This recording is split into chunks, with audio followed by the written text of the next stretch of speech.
नमस्कार दोस्तों। प्रकाश light chapter का ये तीसरा वीडियो है, तीसरी क्लास है। और अभी तक की दो क्लासों में हम लोगों ने परावर्तन किसे कहते हैं, परावर्तन के दो नियम क्या हैं, समतल दर्पण के थ्रू हम लोगों ने वास्तविक स्रोत, वास्तविक प्रतिबिंब, आभासी स्रोत, आभासी प्रतिबिंब के बारे में भी पढ़ लिया है। नियमित परावर्तन, अनियमित परावर्तन भी देख लिया है। अपसारी किरणें, अभिसारी किरणें किन्हें कहते हैं, ये भी देख लिया है। तो अभी तक जिन्होंने दो क्लासें या दो वीडियो हम लोग के पिछले नहीं देखे हैं, इसका लिंक डिस्क्रिप्शन में दे रखा है, ताकि आप वो भी देख लीजिए, ताकि कोई क्लास छूटे ना। और अभी तक जिन्होंने इस चैनल को सब्सक्राइब नहीं किया, प्लीज़ सब्सक्राइब द चैनल और please like and share the channel. चलिए शुरू करते हैं आज की क्लास। आज की क्लास में हम लोग पढ़ेंगे गोली दर्पण के बारे में। तो गोली दर्पण किसे कहते हैं उसको समझेंगे। तो पहले देख लेते हैं, मान लीजिए ये हमारे पास एक कांच का गोला है, ये एक कांच का गोला है, खोखला गोला। इस गोले का ये केंद्र है, सेंटर है, ठीक है।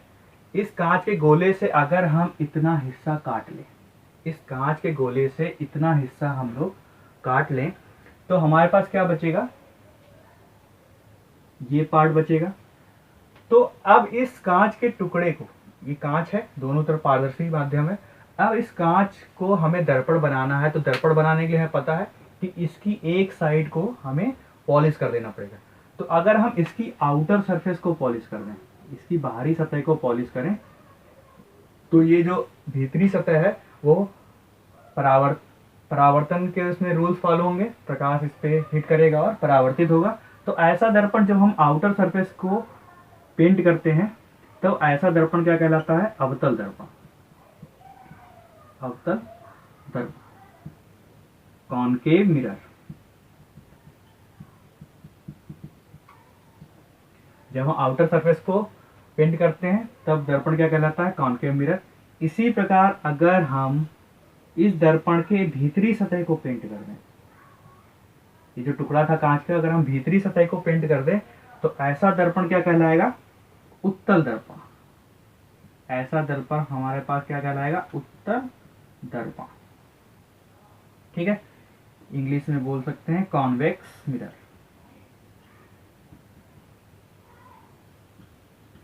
तो इस तरह पेंट के अकॉर्डिंग हम लोग दर्पण को दो भागों में बांट सकते हैं, एक अवतल दर्पण, एक है उत्तल दर्पण। तो हम देख लेते हैं, ये हमारे पास दर्पण अवतरित हो चुके हैं, गोली दर्पण अवतरित हो चुके हैं। अब इनका नामकरण कर लेते हैं कि किस भाग को क्या बोलते हैं, क्योंकि ये नाम याद रखना भी जरूरी है कि किस भाग को हम लोग क्या बोलते हैं। इसको समझ लेते हैं। तो चलिए इसके समझने के लिए हम लोग एक बार फिर से इसको फ्रेश डायग्राम बना लेते हैं और उससे समझते हैं कि कौन कौन सी चीजें हैं जिनको हमें समझना है। तो हुआ क्या था, इसमें एक कांच का एक गोला था, उससे हमने एक कांच का हिस्सा काट लिया और उसके अगर हम आउटर सरफेस को पेंट करते हैं तो अवतल दर्पण हो जाता है, और अगर हम भीतरी सतह को पेंट करते हैं तो उत्तल दर्पण हो जाता है। तो पहला जो पॉइंट हमें पढ़ना है वो है ध्रुव या पोल। ध्रुव किसे कहते हैं, पोल किसे कहते हैं, ध्रुव पोल किसे कहते हैं। मान लीजिए ये अवतल दर्पण है, इसी प्रकार हम कह सकते हैं उत्तल दर्पण है। तो इस अवतल दर्पण के मध्य बिंदु, ये मिड पॉइंट है, इस मध्य बिंदु को हम लोग क्या कहते हैं, ध्रुव। इस दर्पण के मध्य बिंदु को हम लोग ध्रुव कहते हैं, ठीक है। दूसरा पॉइंट है वक्रता केंद्र, सेंटर ऑफ अपर्चर। वक्रता केंद्र, वक्रता केंद्र किसे कहते हैं।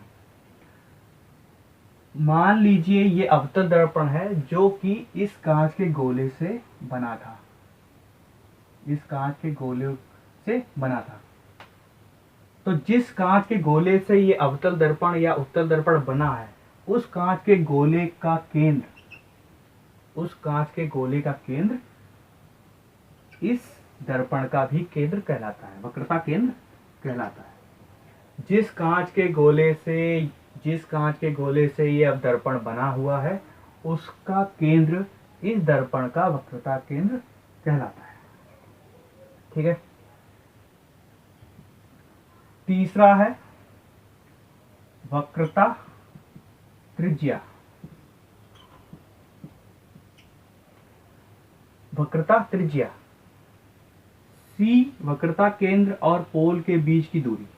वक्रता केंद्र और पोल के बीच की दूरी वक्रता त्रिज्या कहलाती है। या ये भी कह सकते हैं कि जिस गोले से ये दर्पण बना है उस गोले की त्रिज्या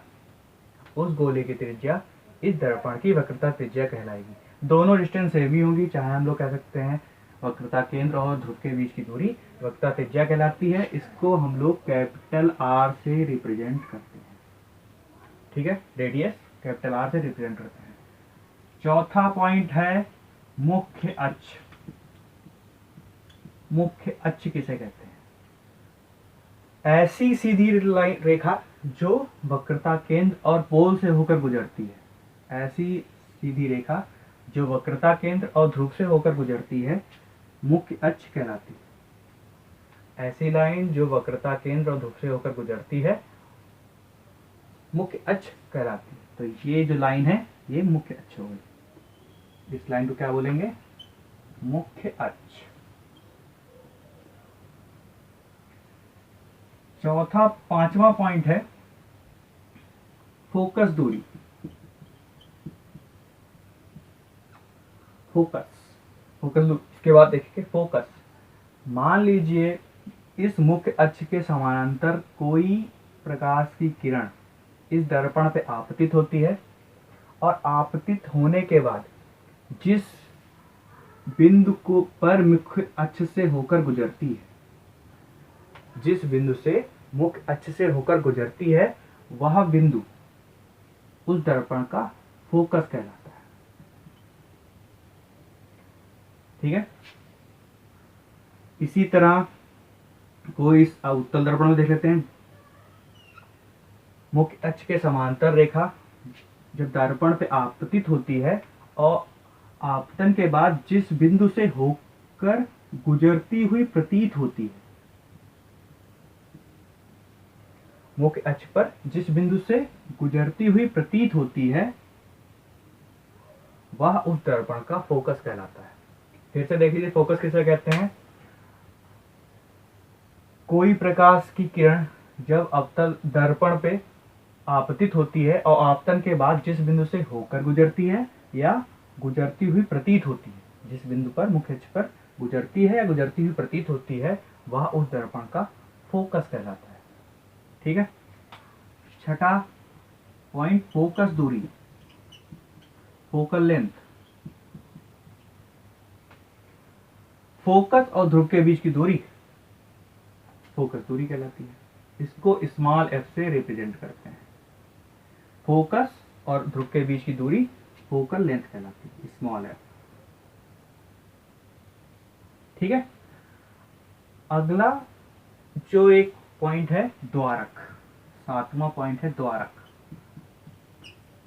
दर्पण का द्वारक किसे कहते हैं?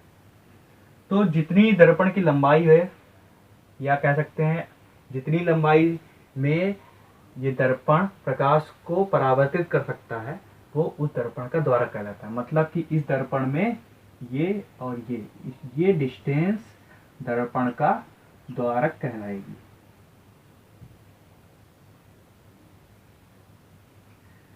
द्वारक की लंबाई कह सकते हैं या दर्पण का वह भाग जिससे प्रकाश परावर्तित हो सकता है वह लंबाई दर्पण का द्वारक कहलाती है। आठवां पॉइंट है फोकस दूरी और वक्रता त्रिज्या के बीच में संबंध। फोकस दूरी और वक्रता त्रिज्या के बीच में संबंध हमेशा याद रखिए।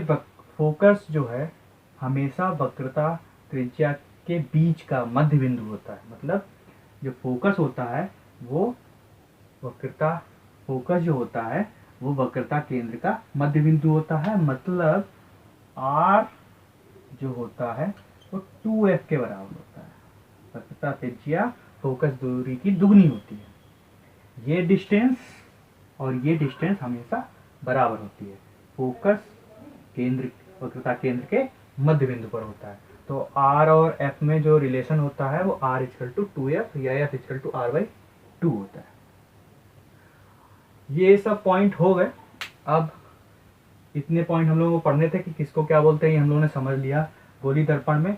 अब हम समझते हैं कि साइन कन्वेंशन रूल, कि साइन कैसे लेते हैं। जब हम लोग सॉल्व करेंगे क्वेश्चंस को तो हम लोगों को प्लस या माइनस किस तरह से हम लोगों को दूरियों को, डिस्टेंस को प्लस के साथ लेना है, धनात्मक लेना है कि ऋणात्मक लेना है, इसको समझ लेते हैं। तो साइन कन्वेंशन का पहला रूल है कि जितनी भी डिस्टेंस है, जितनी भी लंबाई है, वो सभी ध्रुव से P से नापी जाएंगी। पहला नियम, जितनी भी लंबाई है उनको हम लोग ध्रुव से नापेंगे, P से नापेंगे। दूसरा, अगर कोई डिस्टेंस इंसिडेंट रे के अलाइंड है, अलोंग है, मतलब अगर इंसिडेंट रे के सीध में हम लोग डिस्टेंस नाप रहे हैं, आपतित किरण के सीध में के दिशा में ही हम लोग डिस्टेंस को नाप रहे हैं, तो उस डिस्टेंस को हम लोग हमेशा धनात्मक लेंगे, पॉजिटिव लेंगे।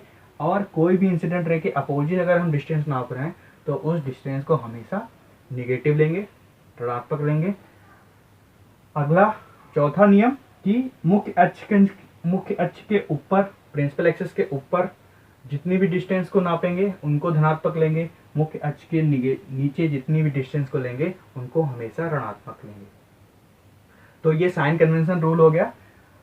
पहला रूल क्या था कि सारी डिस्टेंस पोल से नापनी है, इंसिडेंट रे के अलोंग अगर जितनी डिस्टेंस वो धनात्मक लेंगे, अपोजिट हमेशा निगेटिव लेंगे, ऊपर मुख्य अक्ष के लेंगे तो धनात्मक लेंगे, मुख्य अक्ष के नीचे लेंगे तो उस डिस्टेंस को हमेशा ऋणात्मक लेंगे।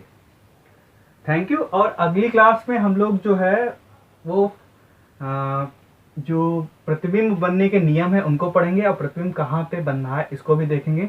आज ये क्लास के लिए अभी हम लोगों ने बस शुरू कर दिया है। गोली दर्पण, गोली दर्पण में हो गया, किस भाग को क्या कहते हैं इसको भी समझ लिया।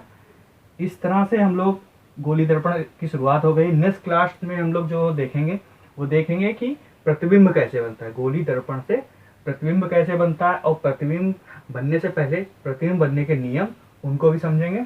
तो आज की क्लास के लिए इतना ही। Thank you. और जिन्होंने, फिर से मैं कह रहा हूँ, जिन्होंने इस चैनल को सब्सक्राइब नहीं किया please subscribe the channel. Thank you.